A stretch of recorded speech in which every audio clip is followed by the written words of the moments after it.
¿Listo? ¿Puedo?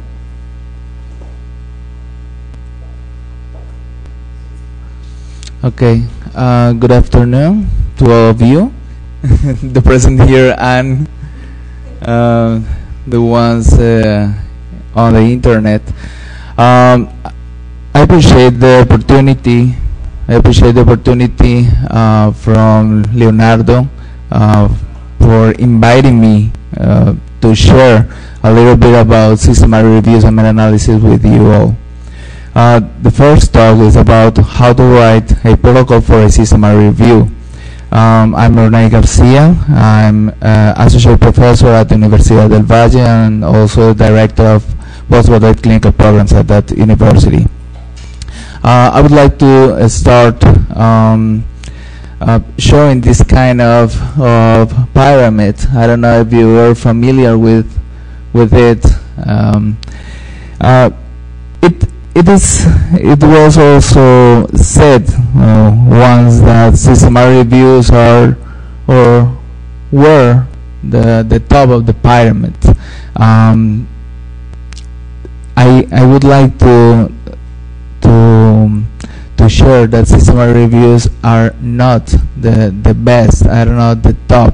I love systematic reviews, but of course it has a lot of bias, and when you're writing a systematic review protocol, you need to learn what are the main topics where you can find or commit a mistake in order to not to do it. Yes, all of the during the last few years are exponentially growing the publications on systematic reviews. This is only for 2007, but right now it's obviously doubling this kind of number. In urology, of course, it's not the exception, and that's why we all need to know how to write excellent systematic reviews and how to develop all these kind of designs. Systematic reviews, you can see here what are the differences with the traditional review. This is the ones we're used to read in literature. Traditional review doesn't have a real question. It's like a big topic to describe, to develop during some script, but it's not well defined, or the question is not really structured. There is no protocol, so you can start writing and that's it. The search strategy is not really stated, so you can just write, screen a little bit, search for some papers, and you choose what you want, and of course you're not going to critically appraise the literature. This is a qualitative summary, but you can't reproduce results. You can perform, for example, a meta-analysis. On the other side, we have the systematic review, which is the focus here. We have a PICO question. It's a very well-defined, formulated PICO question. We're gonna see it in the other talk.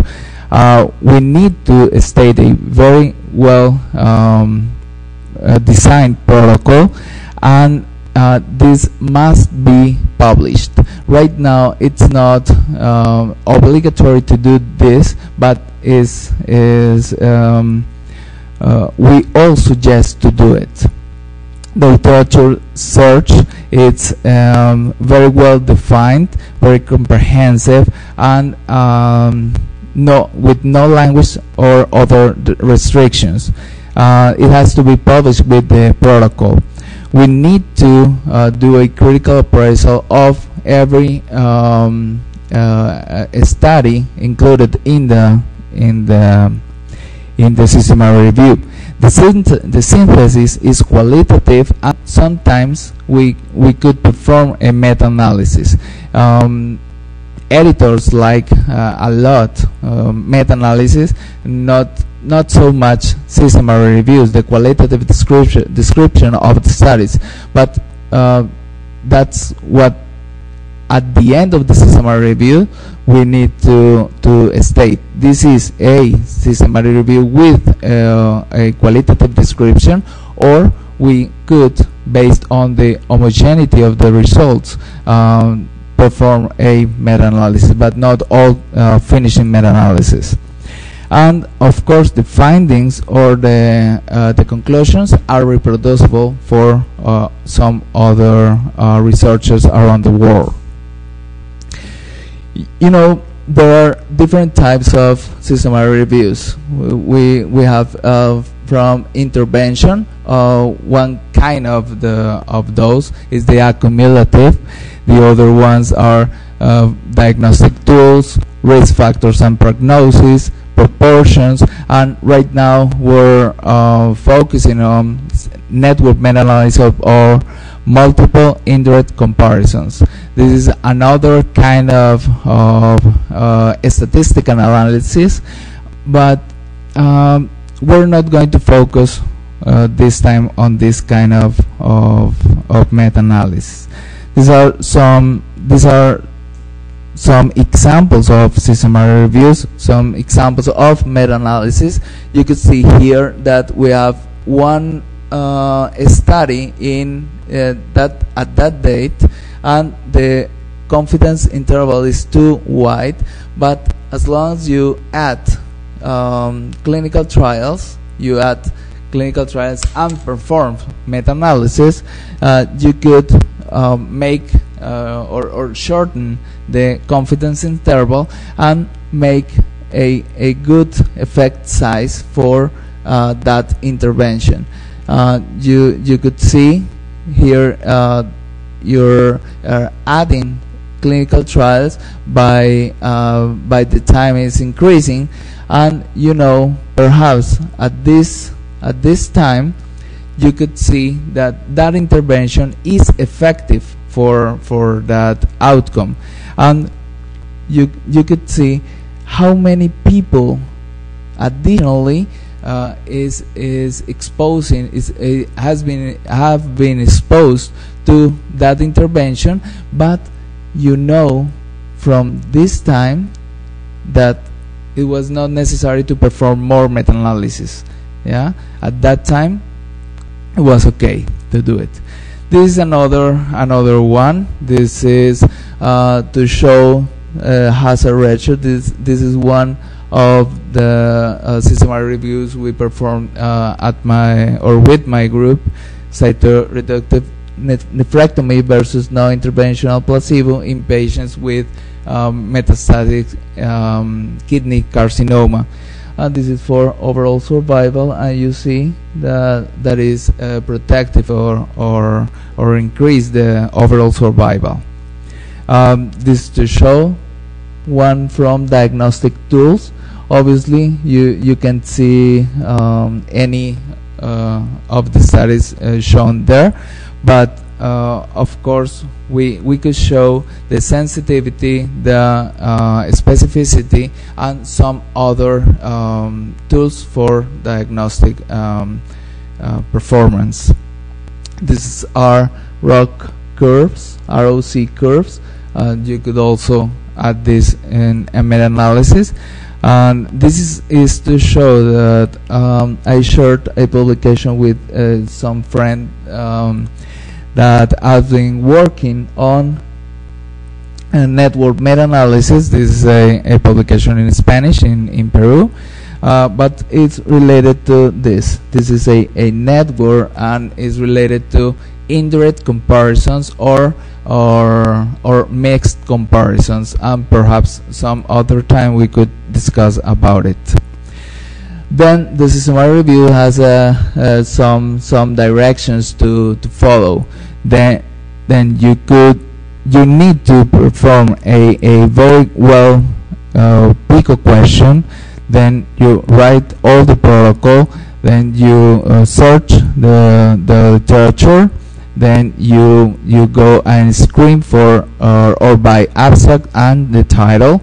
Then you screen by default text to get the inclusion criteria. Then the data extraction and the evaluation or the assessment of the result bias. Then the data analysis, qualitative or meta-analysis if this is possible. Then you use grade assessment, which is something not new but more or less new. It was about 8 years that we're trying to assess by this kind of tool. And then we report the systematic reviews. Based on the talk today is how we need to write the protocol for a systematic review. This is the first thing we need to do. What is the background about the PICO question we're talking about? Then Cochrane, which is one of the most I think is the biggest corporation that performs systematic reviews based on obviously all of us who are people who do or perform these systematic reviews. They state on the manual that we need to describe this kind of issues on the background. The description of the condition, where we're going to talk about the issue, the main issue we're talking about. We're planning to research, for example, about the bladder cancer, the prostate cancer, or some issues related. The description of the intervention, yes, for example, BCF for the treatment of, or BCG for the treatment of bladder cancer, which was the topic we were talking about before, or some other interventions, or cytoreductive nephrectomy in those patients who have metastatic kidney cancer. How this intervention might work. This is something important, since we need to, for performing a systematic review, we need to know how to we need to have it plausible biologically. If that's not happening, then there's no chance that we could perform a systematic review. And of course, we need to justify why we're performing a systematic review, why this systematic review is important for us, and obviously for the whole world. Since we're not performing this kind of design only for us, is for ministries of health, for the whole population, for the other researchers. As I told you before, previously, some other people have already published a systematic review with some other results, but we need to do it the best. We need to include all the published and not published studies related to that PICO question. So this is what we need to state. This is not too long as with some other protocols, but we need to at least 1 or 2 pages write about the background for this kind of design. Then we need to state the PICO question. Yeah, I assume you're familiar with this kind of question. The P is for population or for problem. The I is for intervention. The C is for control, and the O is for outcome. Here, obviously, we have it in Spanish. I'm sorry for that. But in the other talk, we're going to explain or to focus on the question. Then we need to state the whole methodology, the whole methods for this design. Then you could write the eligibility criteria. Then what kind of study designs we're going to include in these systematic reviews, and why is that?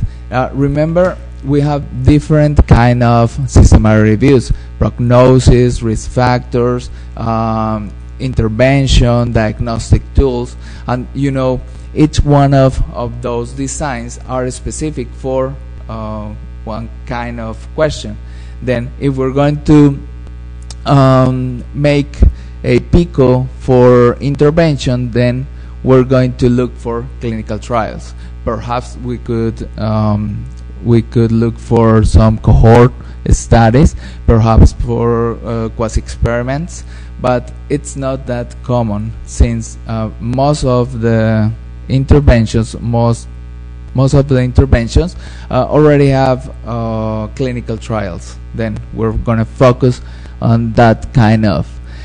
For example, for a diagnostic question, we're going to focus on almost on all of them, because we could make a diagnostic question with a clinical trial, with cohort studies, with case control, perhaps with cross-sectional studies, and is the most frequent study. But we have to state it very well there, since it is part of the inclusion criteria that we need to follow. We need to state what are the participants.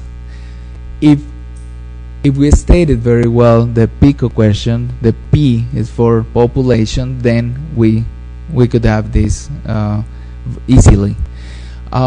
Remember that we're going to think about a study to be included, not a participant, and not exactly the person. It's what should be included in that study, that we're going to include. Not thinking about a primary study, but thinking on the study. Then we're going to state what is the intervention we're going to focus on. So we could do a very wide systematic reviews, but we could also do a very focused or very narrowed in systematic reviews. No one knows which one of them is the best. It's always related to the condition. It's always related to the group you have to work with, depending on the money you have to do this kind of studies. So you could start very wide and focus on something. And of course, what are the control for this? For example, in the cytoreductive nephrectomy, the control group was no other intervention or even placebo, which is something not really good. But of course, we could find some other study that used placebo for doing that, but most of them were no intervention. And the comparisons are related to intervention versus control. then we could find, or we could state, a lot of interventions and a lot of controls. Then you need to state in the comparisons issue all the interventions versus all the controls in order to have something after. You need to state what the outcomes are. Yeah, what are the outcomes? Overall survival, progression-free survival, serious adverse effects, and we need to write the exact definition for every outcome stated there in the primaries and the secondary outcomes. All of them has to describe the definition for each one of them. Quality of life, it's really important for all of us. It's really important for example, in urology, incontinence, in cancer, but there are not too many studies talking about quality of life. For example, I've tried to perform a lot of systematic reviews with this kind of outcome, but at the end I need to say, hey, I looked for this outcome, but I didn't find anything about it. Timing and language restrictions. The best choice is no limit by the time, no limit by the language. Most of the systematic reviews, you could see them are limited by the English language, and it is not a good practice. You need to look for French, Spanish, Portuguese, since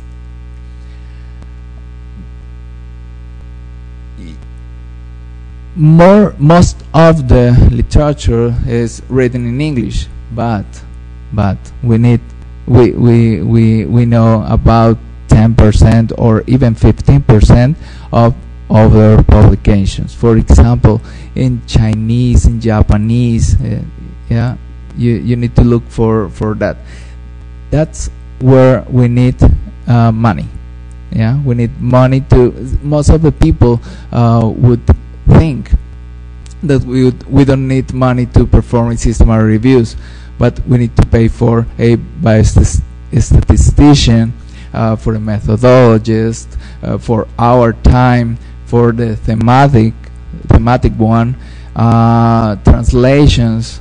Yeah, we need money to perform systematic reviews.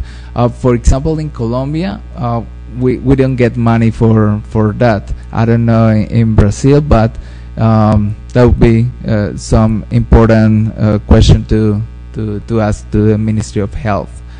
The other important point is to describe the information sources, and these are not only these. See, yeah, it's not. You don't have to look only for Medline or Embase or Central. Most of us perhaps look for literature only in Medline, and that's not a good thing to do. For systematic reviews, we need to look or to saturate information, the published and not published literature. Here are some examples. Medline, you could look for, or you could search for it on or by PubMed or by Ovid. I'm used to look for Medline by Ovid. I don't like PubMed, but it's something on my own. It's not that it's something bad. No, PubMed is a good database to look for the Medline database. It's a repository to look for the Medline database. Embase is a good one. It's the European one. Central Central Cochrane tried to get all the clinical trials and all the diagnostic tools trials and got it inside a database, and it's one place to look for studies.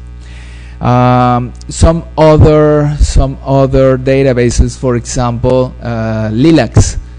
Yeah, this is our database, so we need to look for it. We need to look in Google Scholar. Yeah, it's another one important. We need to look for studies in the databases for theses in Argentina, in Brazil, in the United States, in Europe. We have databases for the thesis, so we're going to look for it. Ask to experts, perhaps cross-linking references, list of references. We need to saturate information, and everything should be or must be written in the protocol. It is also important to describe the search strategy. This is only an example for the search strategy. It's not only we looked for this term, and this term, and that's it. No, it's not that kind of. And even if we don't know how to perform a very good search strategy, we need to ask for a librarian to do this kind of important step on the protocol and on the systematic reviews. You see, this is an example for Medline through OBIT. This is related to the population. The other is related to the intervention, and this on the right side is related to the design. It was focused on clinical trials. For data collection, data extraction, risk of bias assessment, and grade assessment, we need to follow the following rules.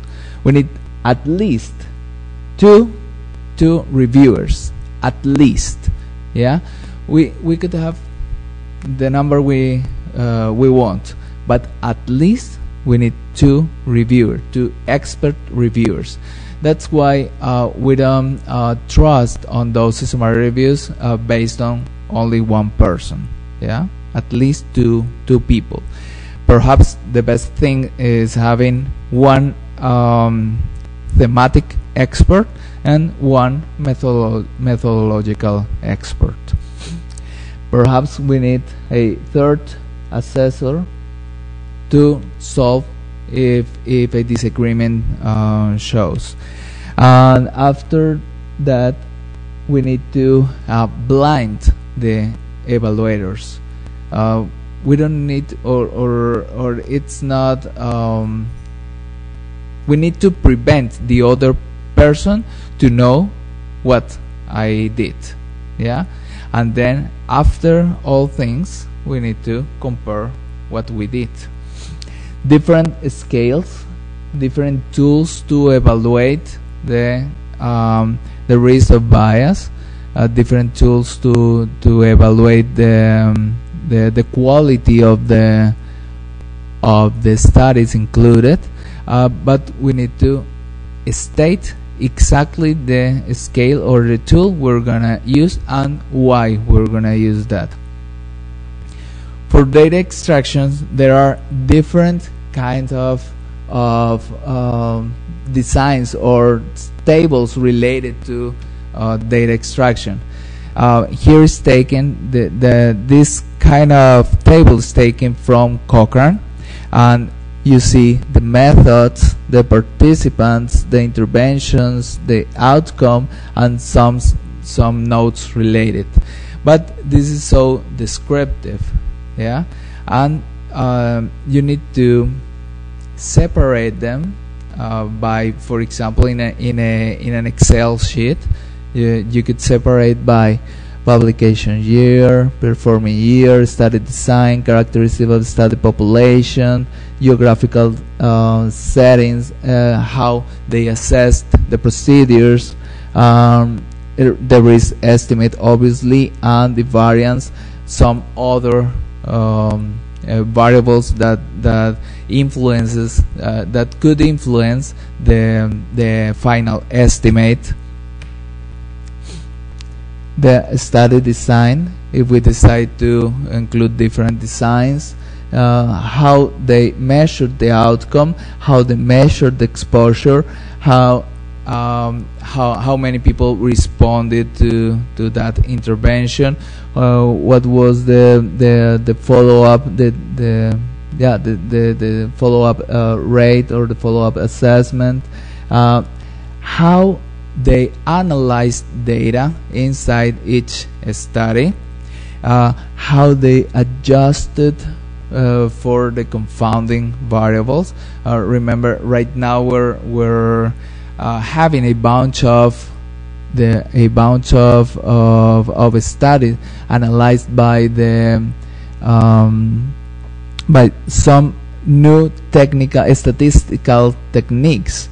So it's important to describe them on this data extraction, and of course the quality of the report of those studies.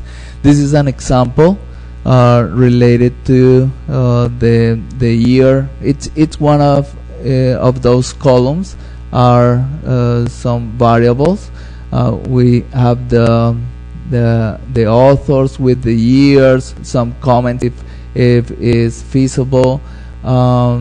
This is the country, the age, the intervention and the control, the follow-up, the gender.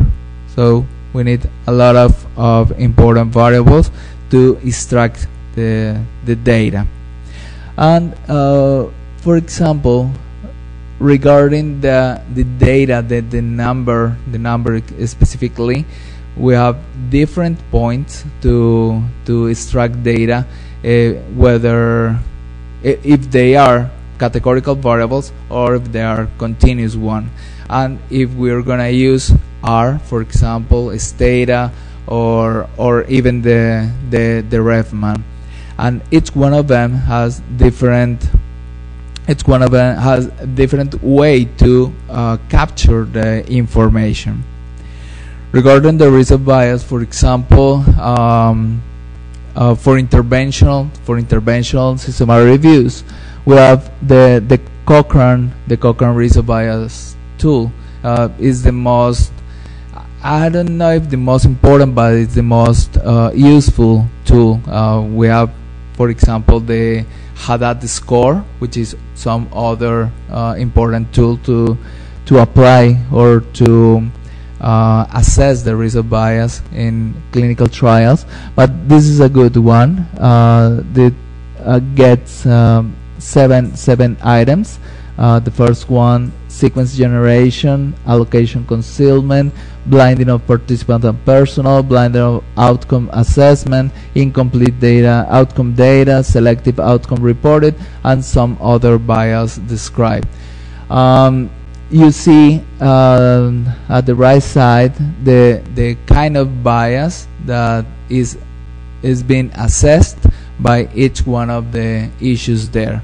Selection bias for the first two, performance bias for the blinding of participants and personnel, detection bias, attrition bias, and reporting bias. So we have different tools to try to assess this kind of risk of bias. This is only to show something related to a grade assessment, but perhaps we're going to look for it or to describe a little bit more in the next session.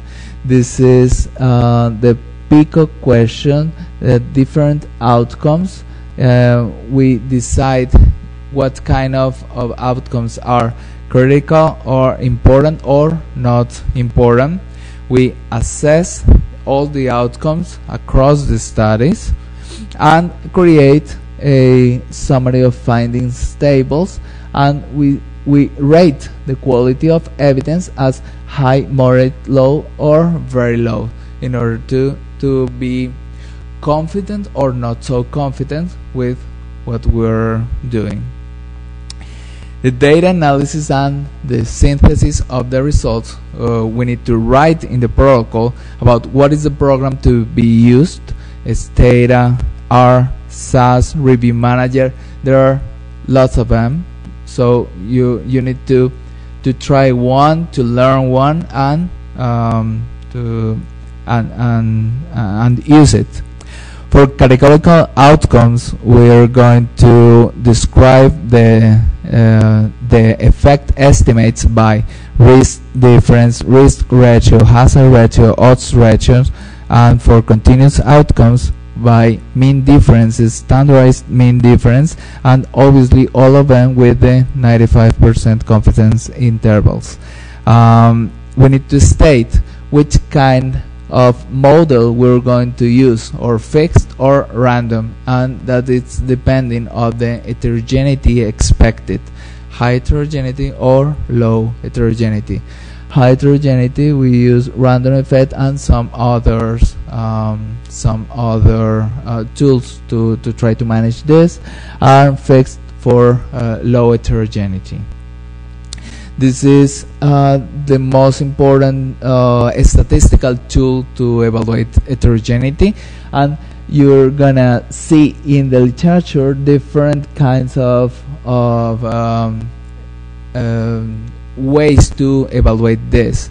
This is one of them. 25% low heterogeneity, 50 is medium or medium heterogeneity, and 75% high heterogeneity. So you're gonna use a different model for this kind of grading, and these are some reasons why you could find heterogeneity, and that's why you need to state very well the PICO question and the background related to it, in order to state the participants, interventions, control, and even the exclusion criteria very well, to try to avoid these kinds of errors to increase heterogeneity, since we need to lower the heterogeneity, the clinical one and the statistical one. For example, the kinds of designs, the kind of study designs, incidence rates among unexposed, different length of follow-up. This is very frequent to find. Different distribution of effect modifiers, different statistical methods used during the studies.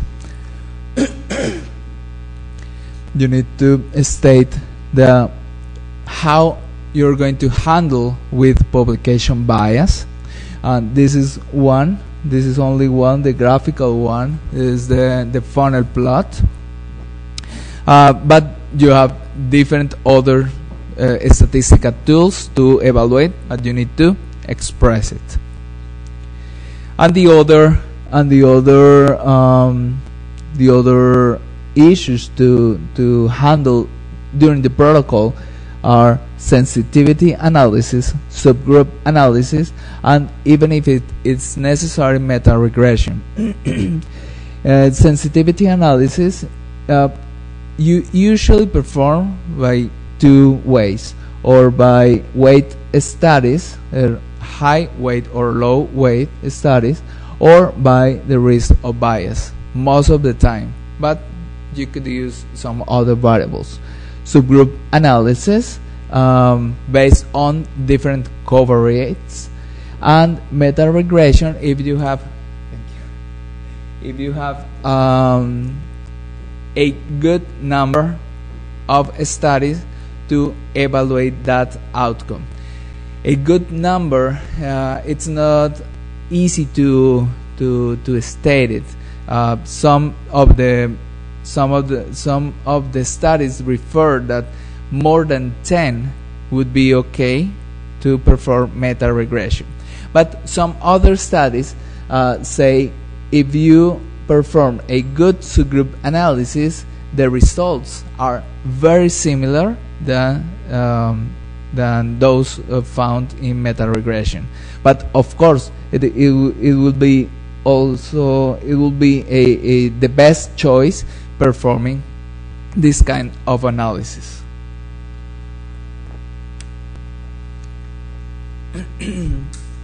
For writing a systematic review, we have the PRISMA guidelines. Then the group of people who developed PRISMA then said, hey, please, let's do something for the protocol, and they created the PRISMA P. And if you see all of the issues described there, and it's exactly the same thing that we're going through. Then the most important thing is that you focus on what you need to do or what you want to do, and follow these rules in order to write a very good protocol. All of them are there. We're not going to read them, but of course you're gonna download the Prisma P guideline, or if you need, I could share it with you. And finally, you need to publish the protocol. Yeah, it's not mandatory right now, but it's very useful for all of us. In clinical trials, remember, it is mandatory. Yeah, in systematic reviews, of course, we need to share with society before we start the systematic review, and obviously before we publish the study. This is if we perform a Cochrane systematic reviews, the protocol will be published there. Yeah. If it's non-Cochrane systematic review, then we have Prospero. Prospero was created by the University of York and the National Institute for Health Research. You create the account and you just describe what we've going through. They, after 1 month or around that, they give you a registration number, which needs to be written in the publication after that. And of course, after all of this work and after performing the systematic reviews, you're gonna see all your hard work published in important journals. These are some of my examples. Of course, you're gonna see different examples on literature. These are based on urology, but of course, I had the pleasure to work in some other important topics. For example, this one or this one, nocivo. I never thought before working on this kind of topics and some others, but it was a really good pleasure to do it. Then that's it.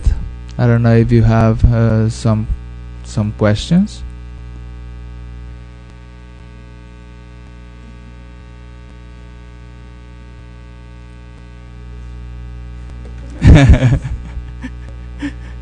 Too many questions. Too much time.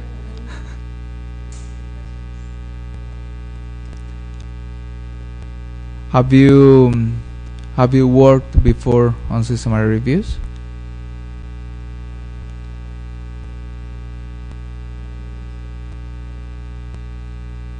No, but it's important. It's an important way to, for example, work on master's degree, on PhD degrees, and of course, are you professors also here or not?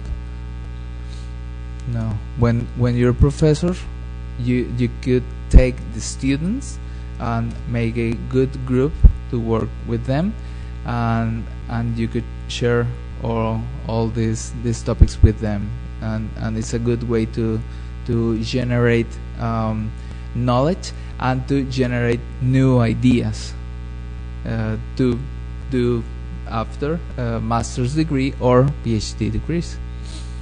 So it's important. I'm gonna continue then with the second talk. It's about the PICO question. It's not something difficult. You're already familiar with this kind of design, since you're also clinical, yeah, veterinary, nutrition,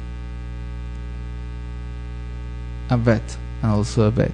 Yeah, so you're clinical, and the PICO question was developed for medicine doctors, but it is applicable for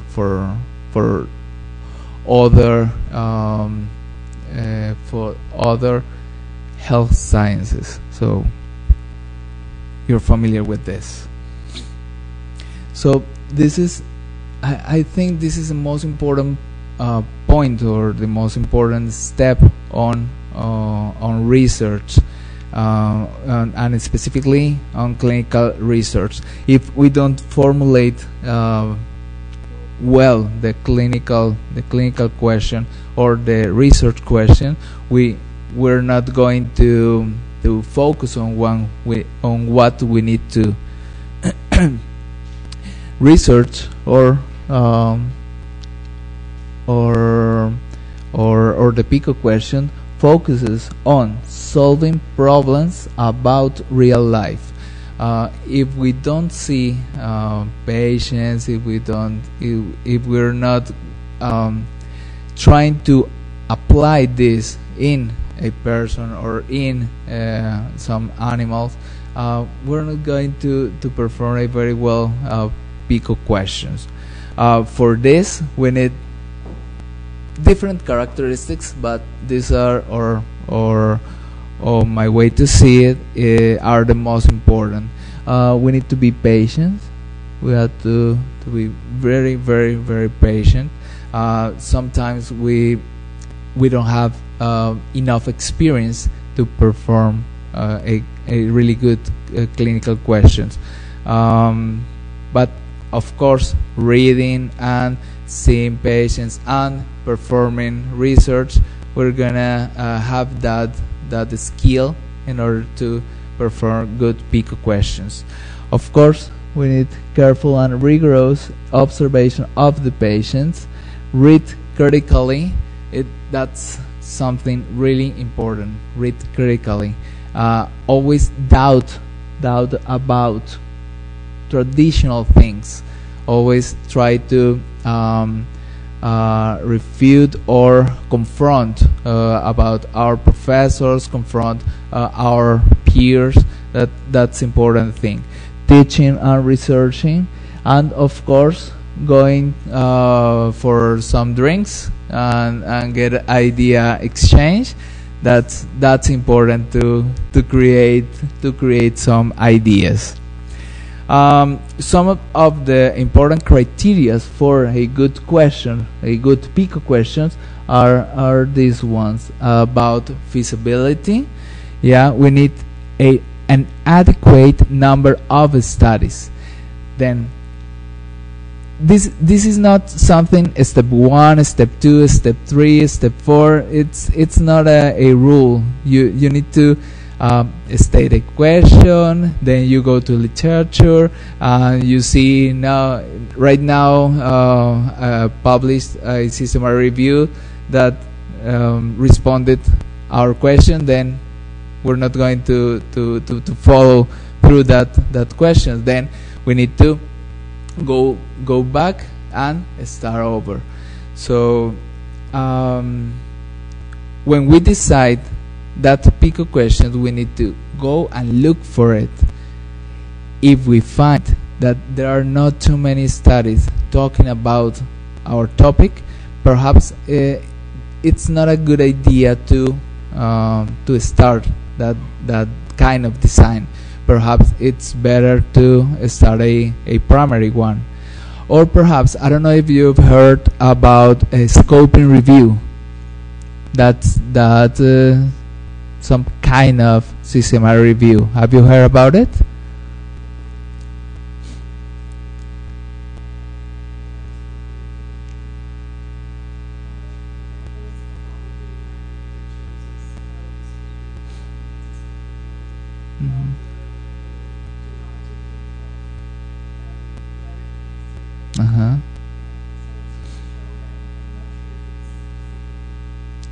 It's scoping review. It's like a systematic review, but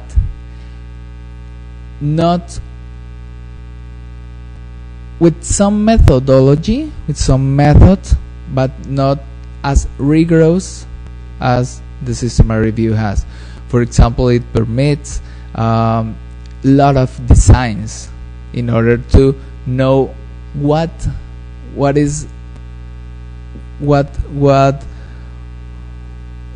are the studies now, and if it is feasible to perform a systematic review. I don't completely agree with that kind of design, but there is one method. There is one method. For example, Joanna Briggs is one of the main proponents about this kind of designs, and it is written. It's a methodology, and there are a lot of this kind of designs published in medical and health sciences literature. So you could read about it. Perhaps the people on internet could read about it.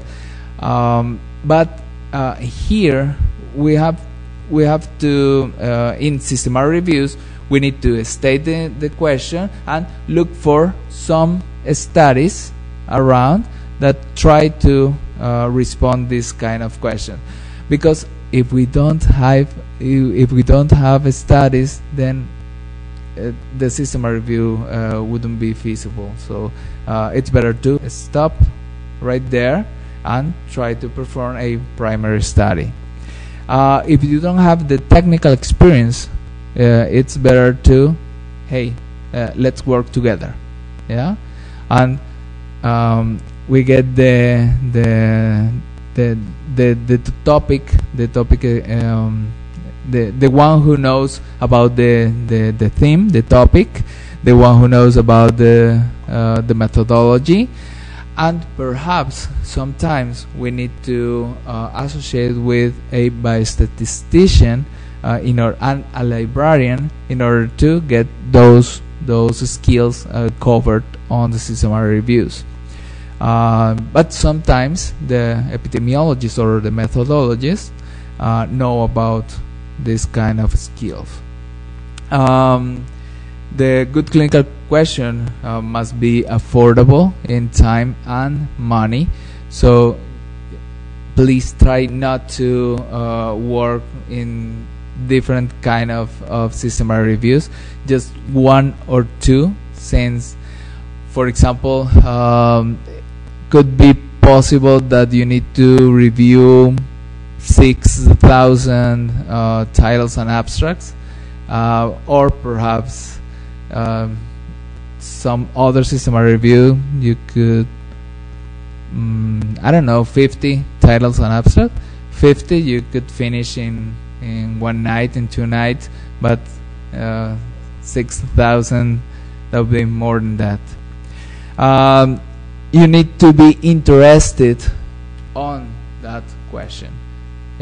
Exactly the same as some other research project. You need to be interested on. In systematic reviews, we try to be novel, but of course we're trying to get the primary studies, so it is not that novel, since already we already have some studies saying that something works or something doesn't work.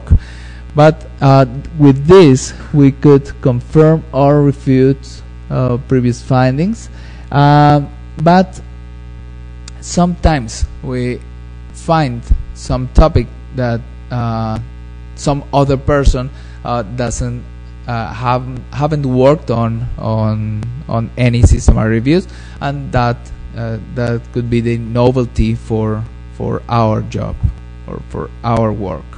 Must be ethical. Right now, the results on this kind of designs are taken by the ministries in the biggest populations, and are applied on the general population. So it's really important to do a good job.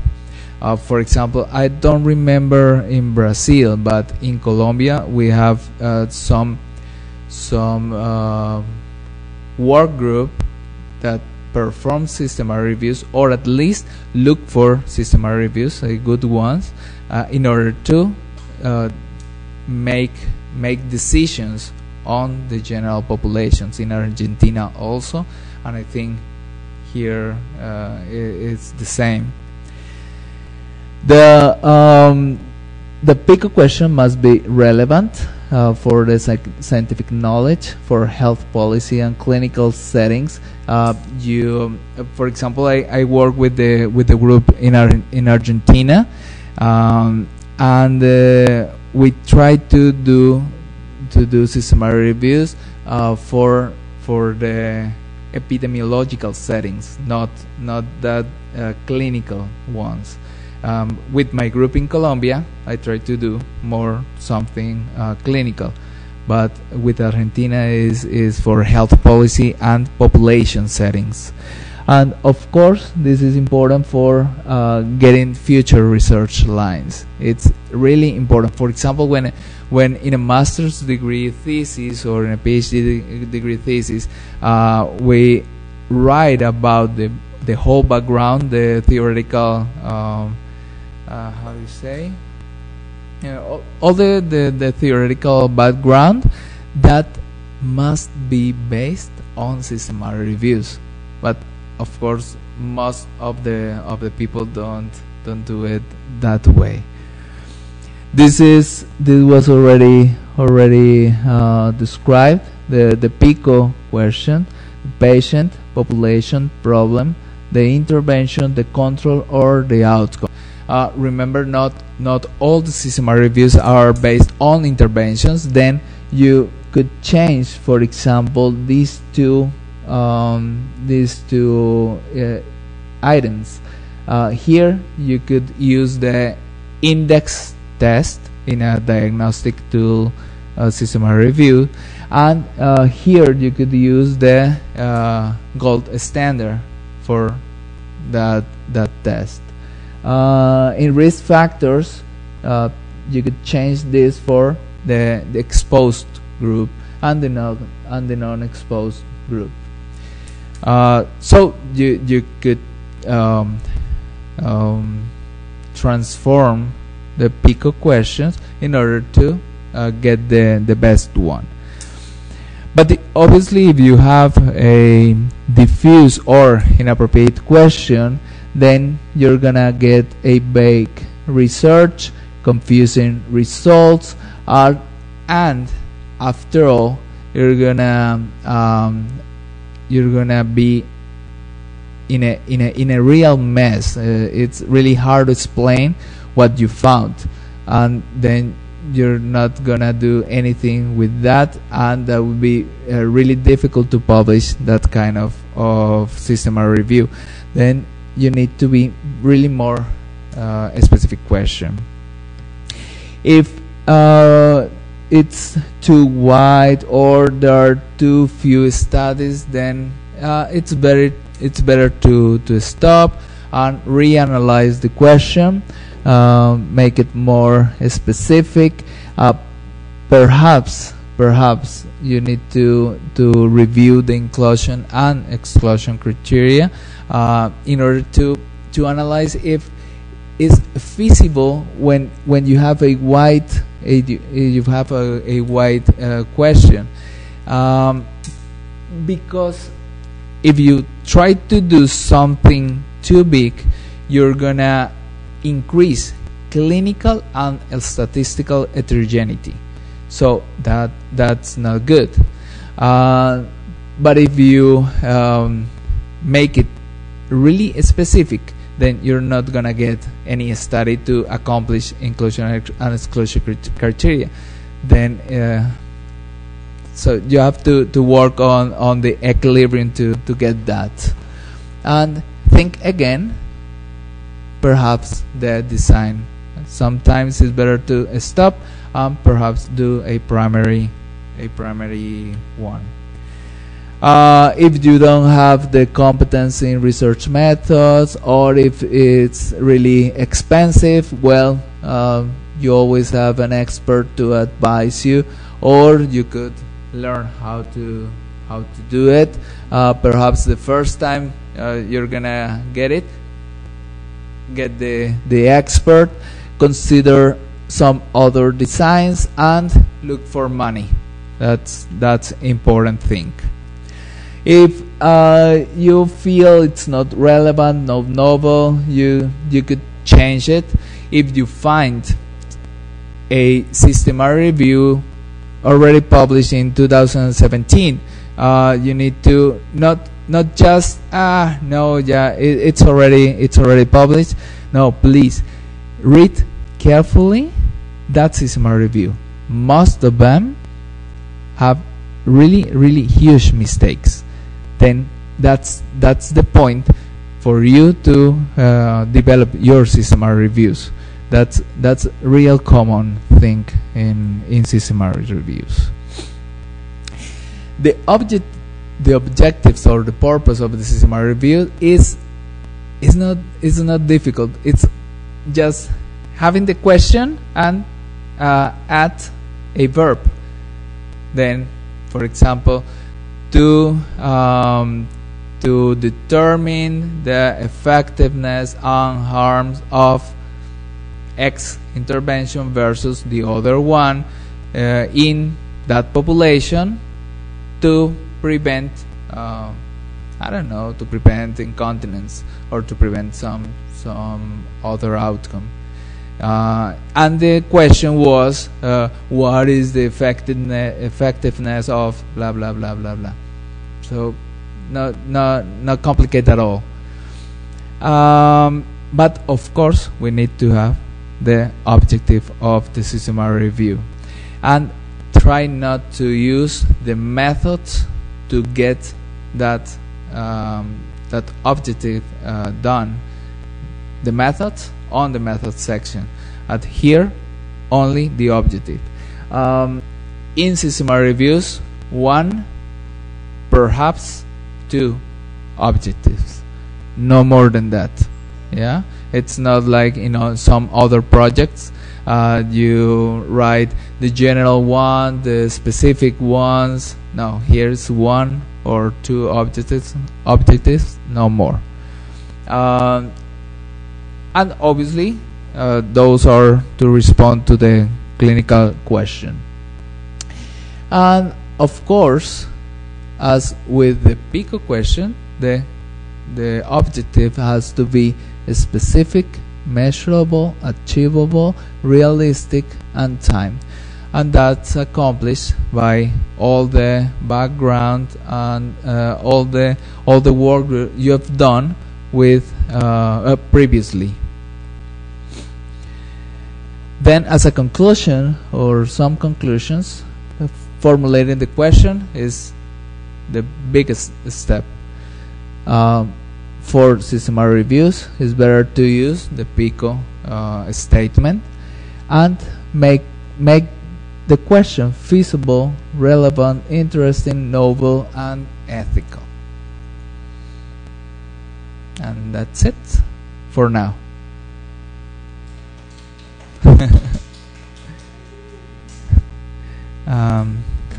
Some question? Again?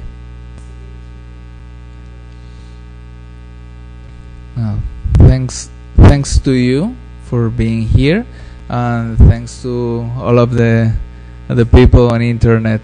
I hope you liked the presentations, and as I always want when I try to do this kind of lectures is working together, create a question, develop a prologue, and obviously develop a systematic review. And that's why I think that's one of the ideas for me coming here.